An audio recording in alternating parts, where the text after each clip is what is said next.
Guys, मेरा नाम है संदीप और आप देख रहे हैं इजी फिक्स। तो आज हमारे पास ये सिंगल डोर की सैमसंग की पीसीबी आई है। तो इसमें फोल्ड क्या हो रहा है कि है ना, कंप्रेसर चल नहीं रहा है। ठीक है, तो हमने जब टेस्ट किया तो कंप्रेसर चल रहा है यहाँ पे, बट कस्टमर की वहाँ लगा रहे हैं तो चल नहीं रहा है। तो हमने अपने डिवाइस से वहाँ पे चेक किया तो कंप्रेसर ऑपरेटिंग हो रहा है, कंप्रेसर कूलिंग भी आ रही है, सब कुछ ओके। बट फिर भी ये पीसीबी कंप्रेसर, वो जो उसका ओरिजिनल डेडिकेटेड कंप्रेसर है, वो उसको चला नहीं रही है। तो आज देख लेते हैं इसमें क्या फॉल्ट है और चलिए इसको फिक्स करना स्टार्ट करते हैं। ठीक है, एक बार तो भी चेक कर लेते हैं कि क्या हो रहा है। मैं आपको दिखा दूं, मैंने पहले भी चेक कर चुका हूं उसको। इसमें ना कंप्रेसर चल रहा है, हमारा कंप्रेसर चल रहा है। ठीक है, तो मैं पहले जैक लगा देता हूँ एक बार। ठीक है, और चालू करके आपको दिखा देता हूँ। ठीक है, तो ब्लिंक आ चुका है। अब 3 मिनट लेगा, 3 मिनट के बाद ये ऑपरेट होगा कंप्रेसर।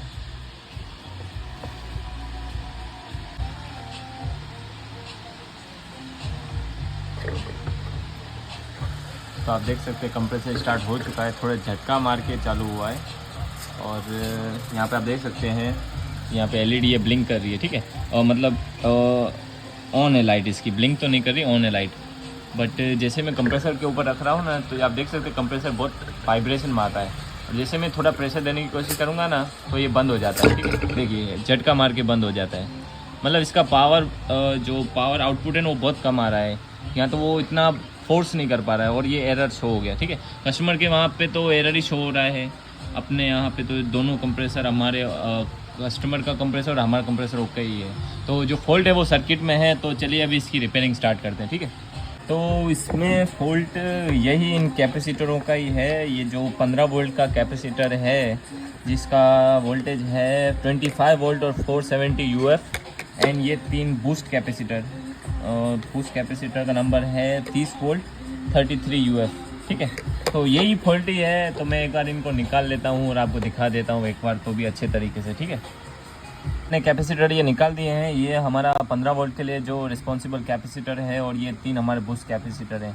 इसका वोल्टेज लिखा हुआ है आपके सामने है 25 वोल्ट 470 यूएफ, और ये हैं अपने 50 वोल्ट 33 यूएफ के 3 बूस्ट कैपेसिटर। ठीक है, तो यही फॉल्ट होता है हमेशा। फ्रिज की आप कोई भी पीसीबी रिपेयर करने जाएँ, तो अगर आपके सामने ऐसी कोई सिचुएशन आ रही है कि कंप्रेसर चल रहा है या कंप्रेसर झटके मार के बंद हो जा रहा है, तो ये इनका चेंज करना इज़ अ मस्ट। ये आपको चेंज करना ही पड़े, क्योंकि ये इसका ही फॉल्ट आता है। तो दूसरा कोई आपको बोले कि नहीं भाई आपका ये ख़राब है, वो ख़राब है, तो कारीगर बोल देता है कि आपका जो सर्किट रिपेयर वाला आईपीएम ख़राब है, या उसको नॉलेज नहीं होती। तो मैं आपको एक बार ये भी चेक करा देता हूँ कि आईपीएम कैसे चेक करते हैं। ठीक है, तो ये हमारा ब्रिज रेक्टिफायर है। ये हमारा 350 वोल्ट के लिए रिस्पॉन्सिबल होता है। ठीक है, जो ये कैपेसिटर चार्ज करते हैं, ये 2 कैपेसिटर। ठीक है, ये 220 वोल्ट लेता है, 325 वोल्ट बनाता है, और ये कैपेसिटर चार्ज करता है, जिससे हमारा कंप्रेसर ऑपरेट होता है, हमारी सप्लाई बनती है, और ये आईपीएम अपना काम करता है, ऑपरेट होता है।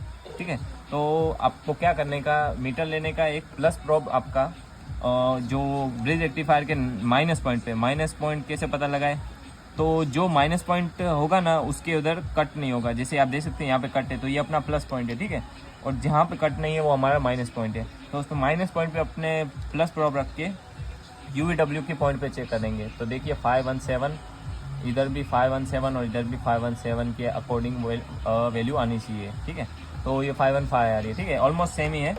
और फिर जब प्लस जहाँ पे है, वहाँ पे आपका नेगेटिव प्रोब रख के, ठीक है, वैल्यू चेक करने की। तो यहाँ भी 515, 515 एंड 516। ठीक है, तो ये ऑलमोस्ट सेम ही है। मतलब आपका इससे पता चल जाता है कि आईपीएम आपका ओके है, आपके अदर कोई फॉल्ट है। आपको एक बार ये भी चेक करना चाहिए कि आपके ये जो 3 बूस्ट कैपेसिटर के जो डायोड है, इसके अंदर भी एक इनबिल्ट डायोड होते हैं 3 बूस्ट साइड। ठीक है, तो उसको चेक करने का आपको तीनों एग्जैक्टली सेम वैल्यू दिखाएंगे। 1528, देखिए 1528 एंड 1528। कभी कभी क्या होता है कि आईपीएम यूवीडब्ल्यू आपका कंप्लीट दिखा रहा है, पर ये कभी ख़राब होगा तो कंप्रेसर झटके मार के बंद हो जाएगा। ठीक है, तो ये भी अपने चेक कर लिया, अपने को पता चल गया अपने को यूवीडब्ल्यू के जो 6 आईजीबीटी लगे हैं वो ओके हैं, और आपका जो बूस्ट सेक्शन है वो भी ओके है। बाकी कंप्रेसर तो इसमें मेरा चल ही रहा है 6 फेज़, उसका मतलब आ ही रहे हैं। बस इसमें ये दिक्कत आ रही है कि कंप्रेसर, ये पीसीबी जो डेडिकेटेड कंप्रेसर है उसको नहीं उठा पा रही है, लोड पे नहीं उठा पा रही है। ठीक है, तो मैं आपको दिखा देता हूँ इसमें कौन सा कैपेसिटर लगेंगे। ठीक है, तो मैंने ये कैपेसिटर निकाल दिए हैं जो लगाने हैं हमको। ये for the 15 volt 35 volt 470 UF, और ये हमारे हैं 60 वोल्ट 33 यूएफ, ठीक है। तो मैं एक बार इनको लगा देता हूँ और आपको दिखा देता हूँ कि ये ऑपरेटिंग हो रहा है कि नहीं हो रहा है, ठीक है। कि जैसे झटका पहले मार रहा था वैसे मार रहा है कि नहीं मार रहा है। तो मैंने ये कैपेसिटर लगा दिए, आप देख सकते हो। एक बार आप चालू करके देख लेते हैं कि प्रॉब्लम अपनी जो हो रही थी वो सॉल्व हुई है कि नहीं हुई, ठीक है।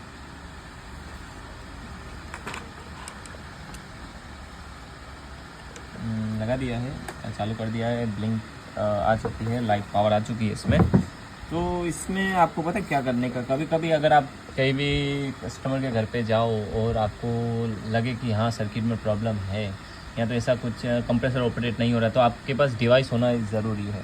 हमारे पास भी एक डिवाइस है जो कोई भी कंप्रेसर चला लेता है। नॉर्मली गोदरेज की भी, आप कोई भी कंपनी की डिवाइस बना सकते हो, बस आपको उसमें से मॉडिफिकेशन करनी पड़ती है। तो हमने ये मुझे इस पे वैसे भी डाउट था ही कि ये सर्किट थोड़ी इशू लग रही है। मैंने कंप्रेसर इनका कस्टमर का चेक करवा दिया था, तो चेक करवाया तो तब कंप्रेसर ऑपरेट अच्छा ही निकला, सही निकला, ओके ही निकला, कूलिंग आ भी दी थी कस्टमर के। तो उससे मेरे को कंफर्म हो गया कि सर्किट में फॉल्ट है, ठीक है। जब फर्स्ट टाइम आया मुझे भी लगा कि नहीं ये तो ओके है सर्किट, फिर तो भी थोड़े बहुत डाउट थे ही। इसमें नॉर्मली वन टाइम, कभी कभी 1 टाइम ब्लिंक आती है, 2 टाइम ब्लिंक आती है एंड 3 टाइम ब्लिंक आती है। तो 2 टाइम आपकी 1 टाइम ब्लिंक है स्टार्टिंग फेलियर की, जो कंप्रेसर ऑपरेट नहीं कर पाता है वो ब्लिंकिंग है। 2 आपकी ब्लिंकिंग है फॉर द आईपीएम फॉल्ट, ये आपका आईपीएम के फॉल्ट को दर्शाता है। तो मैंने आपको सिखाया ही है, इसमें दिखाया वीडियो में कि कैसे आईपीएम चेक करते हैं और उसके कैसे डायोड साइड और जो हाई साइड लो साइड कैसे चेक करते हैं, ठीक है। और 3 टाइम ब्लिंकिंग है हमारी कंप्रेसर लॉक पिस्टन की। कंप्रेसर लॉक पिस्टन की मतलब कि कंप्रेसर झटका मार के बंद हो जा रहा है, ठीक है। तो ये चीज़ की प्रॉब्लम है। तो मेनली अगर तीनों में कभी भी ऐसा दिक्कत आए, आपका कंप्रेसर आप चेक करो कि कंप्रेसर हाँ ओके है, ऑपरेट हो रहा है, तो आपको ये तीनों जो कैपेसिटर है वो बदल देने की, ठीक है। उससे आपका 90% फॉल्ट सॉल्व हो ही जाता है। तो अभी तो आपने लगा दिया है, आपको एक बार चेक करके बता देता हूँ, ठीक है। मैंने ऑपरेटिंग में तो रखा ही है, अभी जब कंप्रेसर ऑपरेट होगा तो आपको पता चल जाएगा, ठीक है। ये हमारा 89 का LG का कंप्रेसर है। मोस्ट ऑफ सब इसमें ही हम चेक करते हैं, बड़ा ट्रस्टेड कंप्रेसर है हमारा। तो जैसे ही चालू होता है हम आपको बताते हैं। तो आप कंप्रेसर देख सकते हैं चल गया है, पहले के मुकाबले बहुत कम वाइब्रेशन ली है और अच्छा खासा प्रेशर भी बना रहा है, ठीक है। तो ये हमारा ओके ही अब हो चुका है, आप देख सकते हैं अभी, ठीक है। तो बस यही इसका एक फॉल्ट है, 1 टाइम आए, 2 टाइम आए, 3 टाइम आए। अगर आप कंफर्म कर लो कि आपका कंप्रेसर ओके है तो रिपेयरिंग करना बहुत आसान पड़ जाता है, ठीक है। तो that's all for today. I hope you like it and do subscribe, share and like, ठीक है।